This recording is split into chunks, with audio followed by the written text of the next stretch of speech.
It's Saturday morning, 1925. Joseph Kowalski opens his pay envelope at the kitchen table. Inside, 5 single-dollar bills, his weekly wage from the meatpacking plant. In today's money, that's roughly $90. With this, he'll feed his wife Helen and 3 children, pay rent, buy coal for heat, keep the lights on, replace his daughter's worn-out shoes, and somehow save a few pennies for an emergency. Impossible, right? But here's what we've forgotten. In 1925, survival wasn't about money alone. It was about time, skill, and relentless daily labor that we can barely imagine. The Kowalskis don't have convenient anything.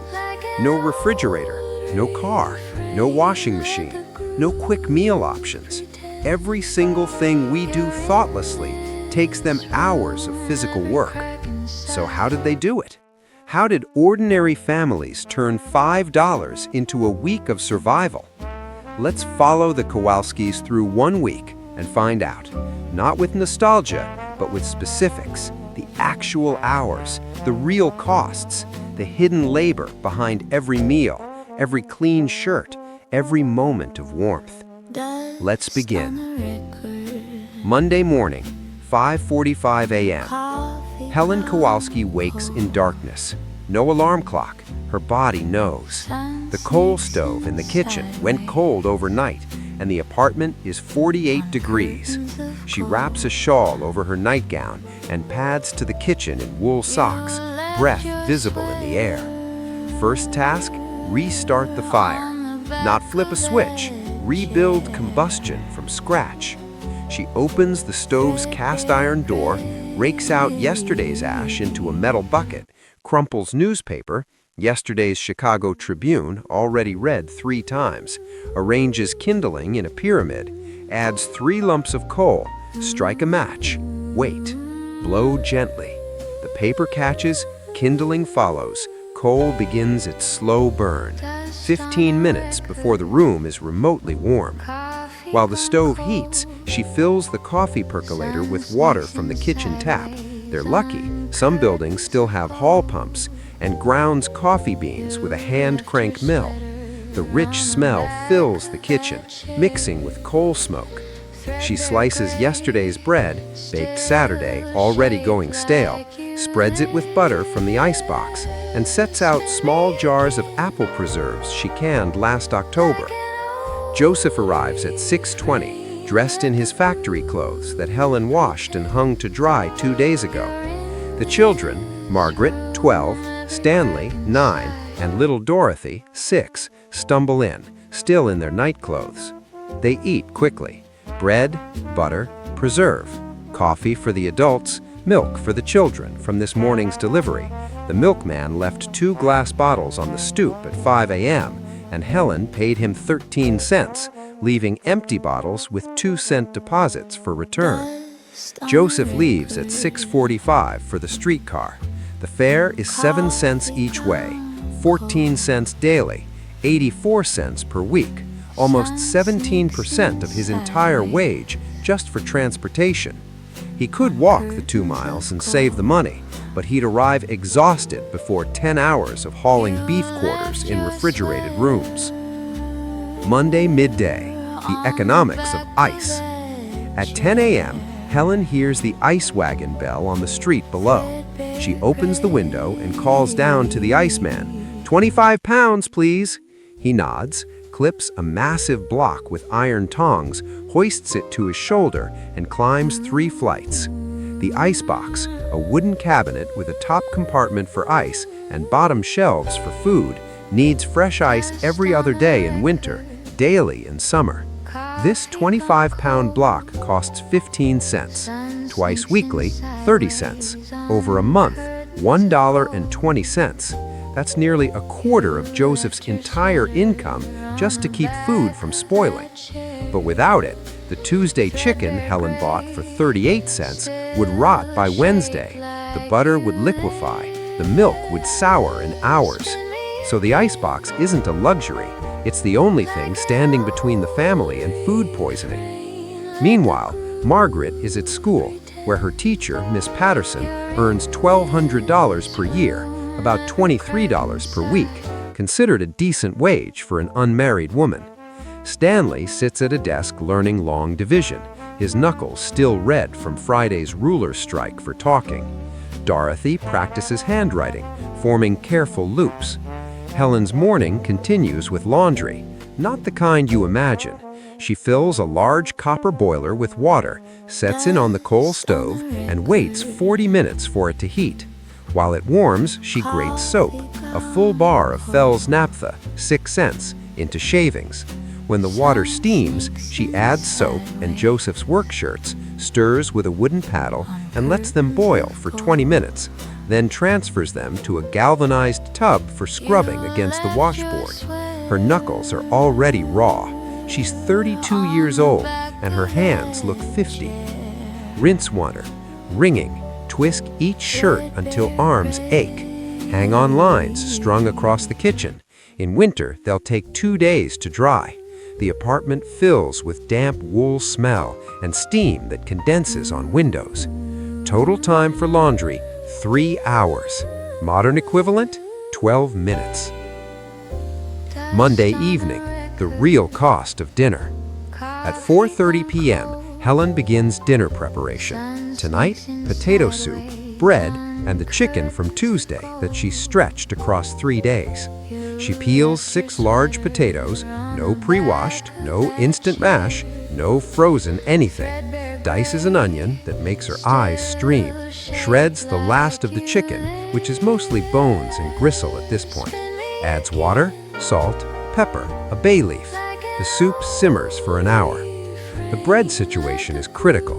Saturday's loaf is rock hard. She could buy fresh bread from the bakery, 7 cents a loaf, but that's $2.10 a month if she buys daily, versus maybe 40 cents in flour if she bakes herself. So twice a week, she bakes. Tonight isn't baking night, so she slices the stale bread thin, toasts it on the stovetop, spreads it with chicken fat saved from the weekend. The children don't complain. This is dinner. Joseph arrives at 6:15, exhausted. His feet hurt. He's been standing on concrete for 9 hours. He washes his hands and face at the kitchen basin, but the smell of blood and cold never quite leaves his clothes. They eat together at the kitchen table. No separate dining room in their 3-room apartment. The children recount their school day. Margaret mentions that her friend's family has a radio now, a Crosley model, $35, which is 7 weeks of Joseph's wages. Helen and Joseph exchange a look. Not this year, maybe not ever. After dinner, Helen washes dishes in water heated on the stove. The children do homework by gaslight. Electricity runs about $2 monthly, which they have, but they keep usage minimal. 1 bulb in the kitchen, 1 in the bedroom. At 8 p.m., the lights go out to save money. Bedtime is 8:30 for the children, 9:30 for the adults. Wednesday, the shopping calculation. Shopping in 1925 isn't a weekly trip to a supermarket. It's a daily calculation of need versus cost, freshness versus distance, bulk versus spoilage. Helen walks to Kowalski's grocers, no relation, it's just a Polish neighborhood coincidence, at 9 a.m. She brings her string bag and exact change counted 3 times. The shop smells of pickle brine, sawdust, coffee beans, and aged cheese. Her mental list: flour, 10 pounds, 42 cents, will last 2 weeks. Lard, 1 pound, 18 cents, for cooking, baking, everything. Eggs, 1 dozen, 45 cents, a splurge, but Joseph needs protein. Cabbage, 1 head, 8 cents, will make 3 meals. Potatoes, 10 pounds, 23 cents, the foundation of everything. Coffee, 1 pound, 38 cents, Joseph's only luxury. Milk, delivered daily, 13 cents per quart. Sugar, 2 pounds, 14 cents. Total, $2.01 for basics that will stretch maybe 4 days with careful rationing. But here's the hidden cost: time. Helen shops almost daily for perishables because the icebox can't hold much. Each trip takes 45 minutes minimum. Walk there, wait while Mr. Kowalski slices cheese by hand on the big wheel, weighs flour on scales, wraps everything in brown paper and string, walk back carrying 20 pounds. Modern equivalent? 20 minutes at the supermarket, once a week, with a car. At the butcher, she buys soup bones for 5 cents. Not because she loves bone broth, but because it's the only meat she can afford midweek. The butcher, Mr. Schmidt, knows her budget without asking. He throws in an extra bone, a small kindness that makes the difference between flavor and water. Friday night, medical crisis. Dorothy wakes crying at 2 a.m. Helen rushes to her bedside. The child is burning with fever. She touches Dorothy's forehead, her neck, checks her throat by candlelight, red and swollen. Joseph sits up. They both know the math. A doctor's house call costs $3, or 60% of the weekly wage. Medicine could add another $1, but Dorothy's fever is climbing. At 3 a.m., Joseph walks 6 blocks to Dr. Novak's house and knocks. The doctor, used to night calls, dresses and follows Joseph back with his black bag. Dr. Novak examines Dorothy, pronounces it tonsillitis, and leaves a bottle of aspirin powder and instructions to keep her hydrated and cool. He charges $2, knowing the family. "Pay me when you can," he says, but they both know Helen will have it ready by Sunday, even if it means skipping the Saturday roast. This is the gamble. Spend the money and eat less, or risk the child and hope it passes. There's no insurance, no emergency fund, no go to urgent care, just choices between bad options. Dorothy recovers by Monday, but the week's budget is destroyed. Helen makes bean soup for 4 days straight, stretching a 12-cent bag of navy beans with onions, salt pork, and hope. Saturday, the bath ritual. Saturday night means baths, the weekly full-body wash, not showers, not daily hygiene, a once-weekly production that takes 3 hours and half the kitchen. At 5 p.m., Helen fills the copper boiler again and heats water for an hour. The galvanized tub, used for laundry, bathing, everything, comes out from the storage closet. She pours hot water mixed with cold from the tap until it's barely warm, maybe 95 degrees. Dorothy goes first, youngest gets cleanest water. Helen scrubs her with a bar of ivory soap, 8 cents, washes her hair with a cup of borax solution, rinses with a pitcher. 10 minutes total. Out, dried, dressed in clean nightgown. Stanley next, same water. Margaret after that. By the time Joseph climbs in, the water is gray and tepid, but he scrubs anyway with the same bar of soap worn down to a sliver. Helen goes last, sometimes adding a kettle of hot water if there's enough coal. But often she just washes quickly in cooling, dirty water because tomorrow is Sunday and church and everyone must be clean. The whole process uses about 40 gallons of water, heated in batches. In a modern home, one 10-minute shower uses 25 gallons. They use 40 for 5 people once a week. That's 8 gallons per person per week versus 175 gallons for someone showering daily. Sunday, the economics of joy. Sunday morning, the family walks to St. Stanislaus Church, 14 blocks each way, but the streetcar doesn't run on Sunday mornings, and even if it did, saving 28 cents, 7 cents times 4, Dorothy rides free, is worth sore feet. Mass lasts 90 minutes. The children squirm, but know better than to complain. Joseph puts 10 cents in the collection plate, 2% of his weekly wage, the expected tithe. It hurts, but community pressure is real. After church, a rare treat, they stop at Novak's Ice Cream Parlor. 1 scoop for each child costs 5 cents each, 15 cents total. They share a table, eating slowly, making it Saturday, the bath ritual. Saturday night means baths, the weekly full-body wash, not showers, not daily hygiene, a once-weekly production that takes 3 hours and half the kitchen. At 5 p.m., Helen fills the copper boiler again and heats water for an hour. The galvanized tub, used for laundry, bathing, everything, comes out from the storage closet. She pours hot water mixed with cold from the tap until it's barely warm, maybe 95 degrees.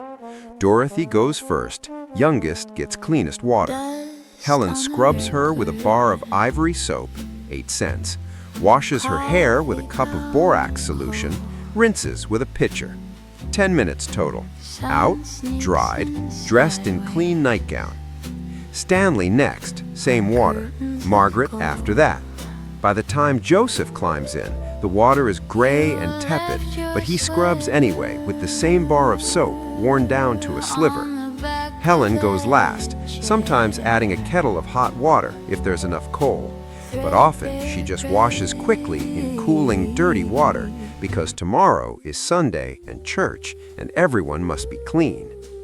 The whole process uses about 40 gallons of water, heated in batches. In a modern home, one 10-minute shower uses 25 gallons. They use 40 for 5 people once a week. That's 8 gallons per person per week versus 175 gallons for someone showering daily. Sunday, the economics of joy. Sunday morning, the family walks to St. Stanislaus Church, 14 blocks each way, but the streetcar doesn't run on Sunday mornings, and even if it did, saving 28 cents, 7 cents times 4, Dorothy rides free, is worth sore feet. Mass lasts 90 minutes. The children squirm, but know better than to complain. Joseph puts 10 cents in the collection plate, 2% of his weekly wage, the expected tithe. It hurts, but community pressure is real. After church, a rare treat, they stop at Novak's Ice Cream Parlor. 1 scoop for each child costs 5 cents each, 15 cents total. They share a table, eating slowly, making it last. Margaret's strawberry, Stanley's chocolate, Dorothy's vanilla. The joy on their faces makes Joseph forget, briefly, about the $2 still owed to Dr. Novak. Afternoon is mending.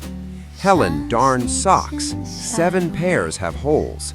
With a wooden darning egg and needle, she weaves thread across gaps worn by shoes that don't quite fit. Each repair saves 25 cents for new socks. She'll spend 3 hours darning, fingers cramping, to save $1.75. Meanwhile, Joseph reads the Sunday Tribune, 5 cents, shared with 3 neighbors throughout the week. The children play jackstones on the kitchen floor.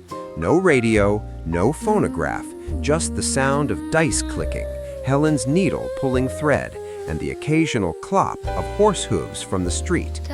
At 4 p.m., Helen makes Sunday dinner. Roast chicken, 48 cents, the week's only whole meat. Mashed potatoes, gravy made from chicken fat and flour. Canned green beans from last summer's garden. The apartment fills with roasting smells. It's the best meal of the week. They eat slowly, savoring. Joseph carves the chicken carefully. Every scrap matters. The carcass will become Monday's soup. The rendered fat will cook Tuesday's potatoes. Nothing is wasted. Waste is unthinkable. The weekly accounting. Sunday night, after the children sleep, Helen and Joseph sit at the kitchen table with a pencil and paper. They count the week.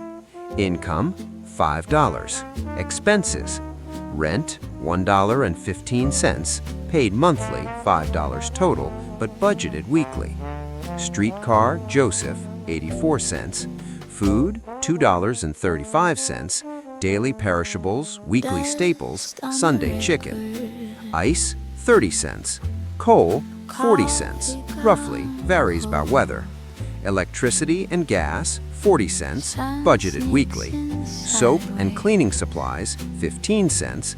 Dr. Novak payment, 50 cents, installment on the $2. Church, 10 cents. Sundae ice cream, 15 cents.